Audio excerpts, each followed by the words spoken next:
Poor men chase every trend because starting feels powerful. Rich men choose one game because staying is where power compounds. The man who changes direction every time the work gets boring is not exploring. He is escaping judgment. He calls it testing opportunities. He calls it learning the market. He calls it being flexible. But what he is rarely testing is whether he can avoid being measured. A new trend gives him dopamine before it gives him evidence. A new plan gives him identity before it gives him results. A new battlefield lets him imagine himself as dangerous before the world has tested whether he is. That is why many ambitious men stay poor, unsupported, and invisible. Not because they lack hunger, because their hunger has no throne. It runs everywhere. It rules nothing. And today the question is not whether you should commit. The question is colder. Are you choosing a compounding battlefield, or are you decorating a prison with discipline? There is a reason the poor man loves the beginning.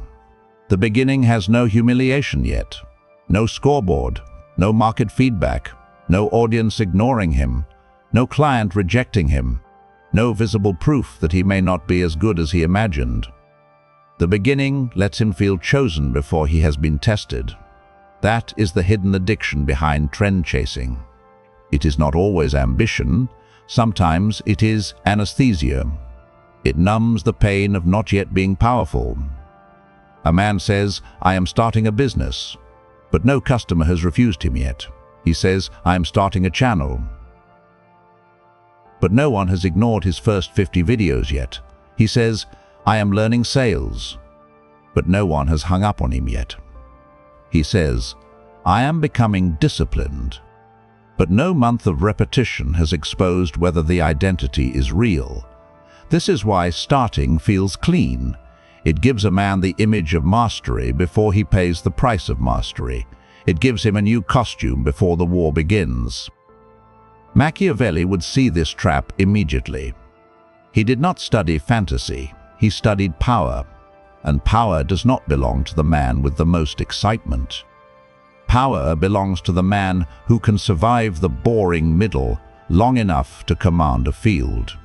Machiavelli wrote, "A prince ought to have no other aim or thought, nor select anything else for his study than war and its rules and discipline." He was speaking about rulers and military necessity. But the modern application is precise if we keep the limitation clear. Your war is not violence. Your war is the arena where your survival, status, money, reputation, freedom, and self-respect are decided. Your business, your craft, your audience, your skill, your capital, your body of work, your game. The weak man keeps changing games because he wants to feel alive. The strategic man chooses one game because he wants to become hard to remove. But here is the first cold rule. Poor men chase motion. Rich men choose compounding. Motion is activity that makes you feel busy. Compounding is activity that makes tomorrow easier, stronger, or more leveraged because of what you did today. Motion is learning a new trick. Compounding is building a skill that sharpens every year. Motion is posting random content. Compounding is building an audience that trusts a specific voice. Motion is chasing money. Compounding is building assets, systems, relationships, intellectual property, distribution, and reputation. Motion gives you relief.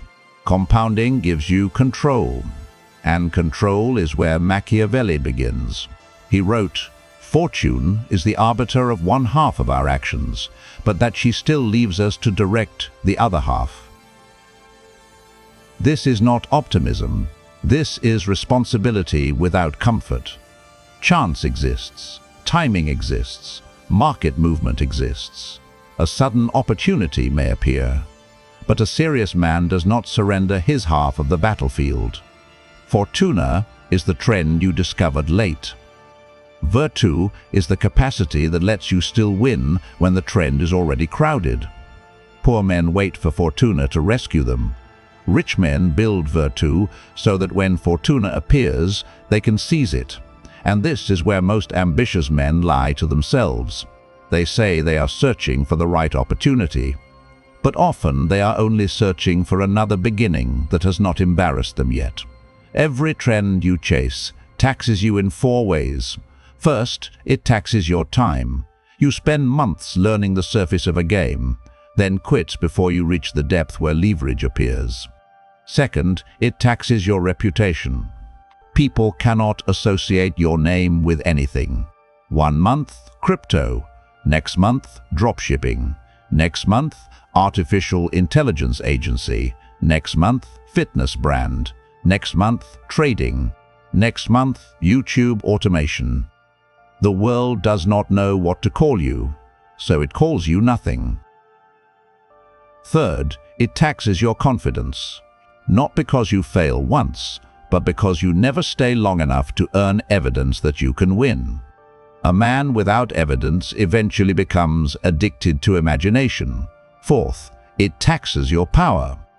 Because power compounds only when effort accumulates in the same direction. The unsupported man is especially vulnerable to this. When no one believes in you, a new plan gives you temporary dignity.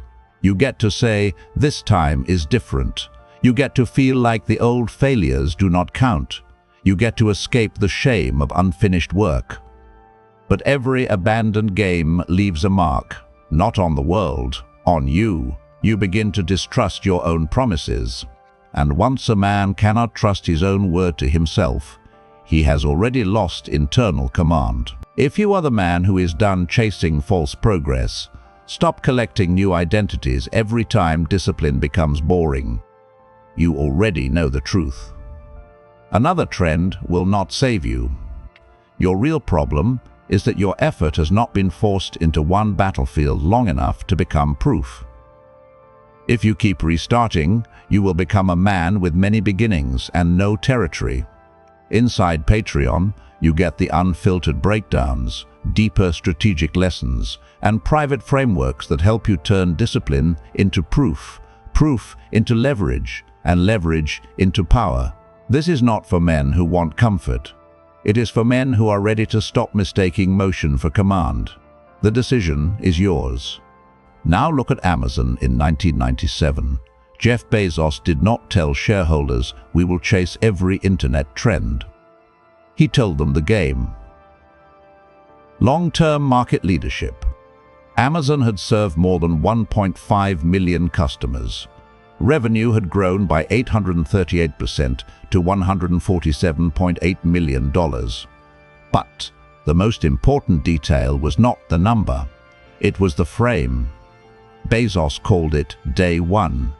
Not because Amazon was small-minded, because he understood that the real game was not the excitement of the internet. The real game was position, infrastructure, customer trust, brand, distribution, and long-term control. Aggressive competitors were entering. The market was loud. The internet was full of gold rush energy. But Bezos did not chase the internet. He chose a position inside the internet that could compound. There is a difference. Poor men see a trend and ask, "How can I make money fast?" Rich men see a shift and ask, "Where will dependency form?" The poor man wants the reward of the trend. The rich man wants control over the structure beneath the trend. That is why he can wait. That is why he can look boring for years. That is why he can tolerate being misunderstood. Because he is not chasing excitement. He is building position. And position is the beginning of power. Most men do not quit because the game is wrong. They quit because the game finally becomes honest. They say the opportunity was not aligned. Maybe. Sometimes that is true. But often they leave at the exact moment feedback becomes unavoidable. The market did not respond. The audience did not care. The body did not change fast enough. The skill was harder than expected. The money did not arrive. The first serious obstacle appeared. So the man declares the game dead. But what he really means is this: this game has begun measuring me. That is the danger. Because no family is coming to validate you. No society is coming to interpret your effort generously. No friend group is coming to clap for your invisible work. If you keep switching directions, people will not study your pain. They will study your pattern.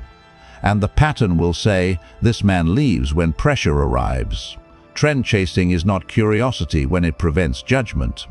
It is fear with better vocabulary. Machiavelli wrote, "A man who wishes to make a profession of goodness in everything must necessarily come to grief among so many who are not good." The direct context was political conduct. But beneath it is a colder law.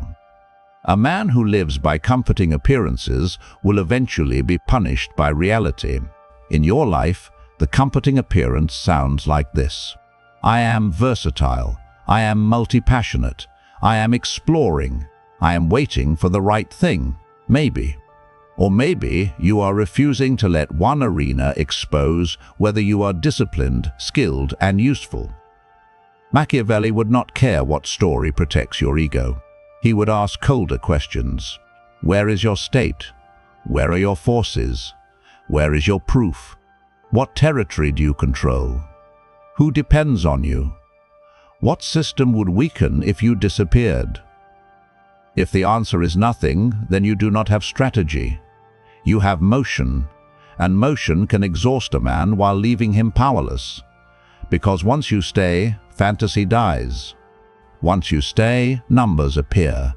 Views, sales, revenue, weight lifted, skill level, client results, portfolio quality, retention, trust, reputation. These numbers are cruel because they are clean. They do not care how unsupported you were. They do not negotiate with your emotional history. They do not reward what you intended to become. They reveal what you have actually built. The world does not see your potential. It sees your signals. It sees your proof. It sees your consistency. It sees whether your name means something. So the old identity must die. I quit because that was not the right path. No. The stronger identity is this: I must know the difference between strategic exit and fear disguised as intelligence. Because choosing one game is not enough. Some men do not chase trends. They commit to the wrong prison and call it discipline. Rich men do not choose games because they are exciting. They choose games because each year inside the game makes them harder to compete with. That is the feature most poor men never look for. They ask, what is hot right now? What is moving fast? What can give me proof this month? What can make people respect me quickly? But the strategic man asks a different question. What will become more valuable because I stayed? A compounding game has one brutal feature. The work you do today does not disappear tomorrow. Skill stacks, reputation stacks, audience stacks, system stack, relationship stack, capital stacks, data stacks, intellectual property stacks. The trend chaser starts from zero again and again. The strategist starts from yesterday's advantage. That is the difference. This is why a man can work hard for 10 years and still stay poor. His effort may be real. His pain may be real. His hours may be real. But if the effort does not accumulate into leverage, it becomes rented labor. He is tired because he worked, but he is still weak because nothing stacked. The ladder is not effort to money. The ladder is effort to skill, skill to proof, proof to leverage, leverage to money, money to freedom, freedom to power. Most men skip the middle and wonder why the world ignores them. They want money before proof. They want freedom before leverage. They want power before reputation. They want respect before evidence. Reality does not reward the order you prefer. It rewards the order that works. A compounding game is any game where staying increases your future advantage.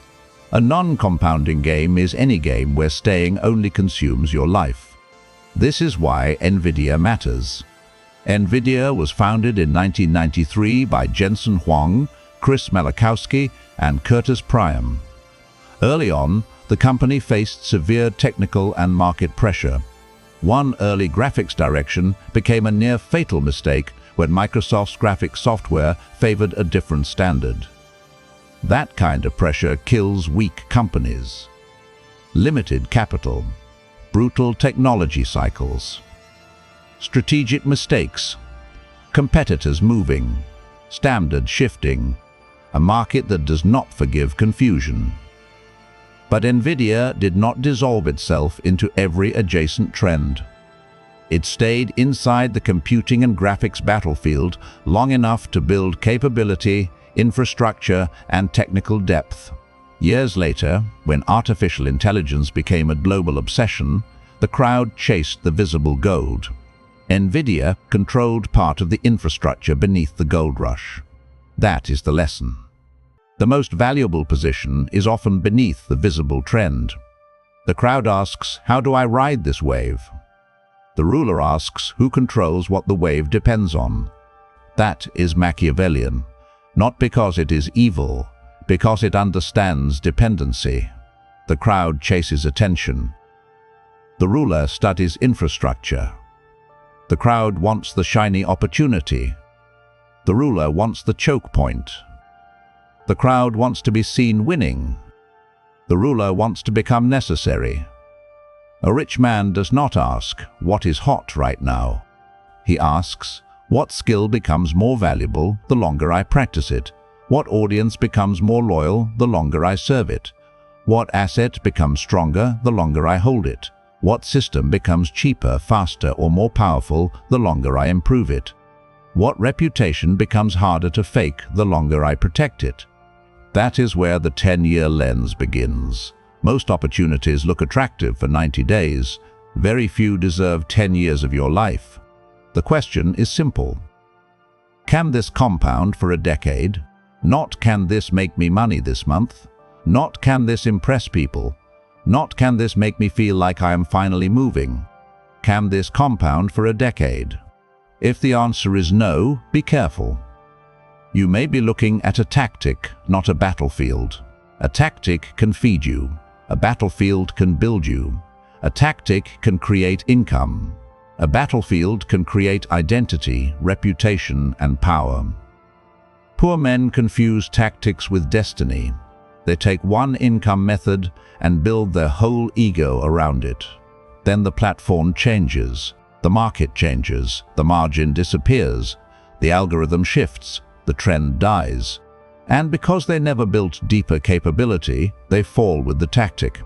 Machiavelli wrote, "In war, discipline can do more than fury." That line matters because trend chasing is fury. It is emotional heat. It is urgency without order. It is the desperate need to feel like something is happening. Discipline is different. Discipline asks whether the structure can survive your emotions.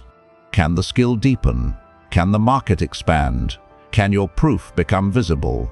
Can your reputation attach to it? Can your network improve because of it? Can the work create assets? Can the game survive platform changes? Can you still respect this game after the easy money leaves? Can you build power here without needing constant permission? If you cannot answer yes to enough of these, do not confuse excitement with strategy. Machiavelli cared about survival of the state, not emotional satisfaction, not praise for effort, not looking active, survival, control, continuity. The modern man must think the same way about his own life. The man who thinks more of stimulation than mastery loses his future, because stimulation trains him to move. Mastery trains him to rule. The 10-year lens exposes dopamine ambition. Dopamine ambition says, I want to feel powerful now. Strategic ambition says, I want to be powerful later, even if the process gives me no applause now. Dopamine ambition asks, what can change my life quickly? Strategic ambition asks, what can I become so deeply skilled at that my life cannot remain the same? This matters most for the unsupported man. When no one supports you, fast hope becomes addictive. You want proof that your life can change. You want your pain to mean something. You want the world to stop ignoring you. But pain makes you vulnerable to false doors. That is why you need a filter colder than hope. The old identity says, I need something that works fast. The stronger identity says, I need something that compounds long enough to make me undeniable. But now comes the most dangerous part. Commitment is not always noble. Sometimes commitment is how a man decorates his own cage. This is where most discipline content lies to men. It tells them to commit. It tells them to never quit. It tells them to grind harder, endure longer, sacrifice more, keep going. But Machiavelli would ask, commit to what? Under what conditions? With what resources? Against what enemies? For what outcome? With what exit? A ruler who commits blindly is not strong, he is predictable. And predictable men are easy to use. The unsupported man cannot afford romantic commitment. He has no safety net, no family capital, no elite network, no soft landing, no one coming to repair the damage if he wastes 5 years on a dead battlefield. So the question is not merely, can I stay? The question is this game worthy of my staying? Discipline without strategic selection becomes prison. Machiavelli wrote, it is necessary to be a fox to discover the snares and a lion to terrify the wolves. The lion is force. The fox is perception. Most men want to be lions. They want intensity, grinding, discipline, hard work, sacrifice. They want to feel strong because they can endure pain. But if you have lion energy in a bad game, you become a powerful servant of a weak strategy. The fox asks colder questions. Where is the trap? Who controls distribution? Who controls the platform? Who owns the customer? What happens if the rules change? Can this game be scaled? Can this skill travel? Can proof be shown? Can reputation attach? Can capital accumulate? Can I win from my current position? This is not fear. This is reconnaissance. Machiavelli did not praise blind courage. He praised effective force. He wrote, never lead your soldiers to battle if you have not first confirmed their spirit and known them to be without fear and ordered. The modern application is simple. Do not lead your life into a game before you know your resources, your temperament, your constraints, and your path to proof. A wrong game has signs. Your effort does not become more valuable with time. Your proof is hard to show. You depend entirely on one platform you do not control. You need capital you do not have. You need social access you cannot reach. You cannot tolerate the daily work. The upside is capped. The downside can ruin you. The game rewards speed more than skill, and you are already late. The game is crowded with men who have better weapons than you. The game makes you feel powerful in public but weak in private. The wrong game does not always look wrong at the beginning. That is why fools enter easily. It becomes wrong slowly. That is why weak men stay too long. The strategic man must be capable of two opposite actions. He must stay when boredom arrives, and he must leave when the structure is rotten. That distinction is power. If you are the man who is done pretending that pain alone will make you powerful, stop worshipping discipline without direction. You already know effort matters. But your problem is not effort. Your problem is selection. If you keep giving your strongest years to weak battlefields, you will become loyal to your own decline. Inside Patreon, you get deeper, unfiltered frameworks on power, leverage, self-command, and strategic selection, so you can stop reacting to noise and start building a position that compounds. This is not for men chasing motivation, it is for men who want the colder map. The decision is yours.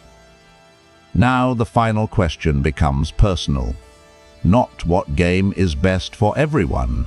What game is best for the unsupported man starting from his actual position?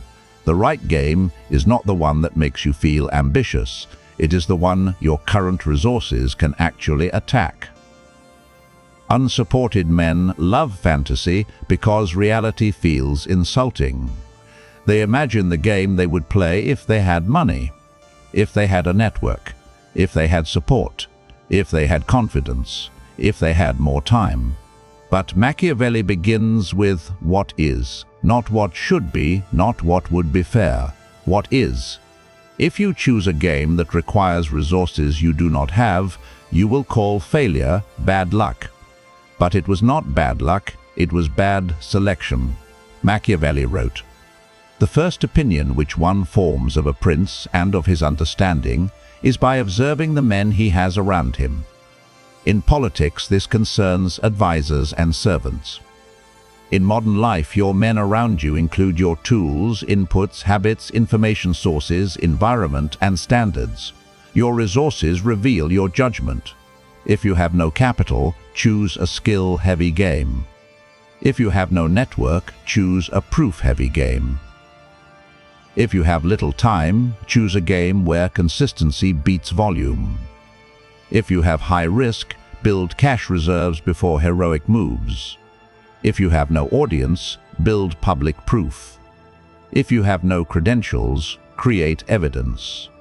If you have no support, reduce dependency." This is not motivational, this is logistics. The unsupported man should not ask, "What is the most profitable game?" He should ask, "What game can I enter now, survive long enough to improve in, and compound without needing permission?" Use this filter. Can I improve through repetition? Can I start without financial self-destruction? Can I sustain the schedule for 3 years?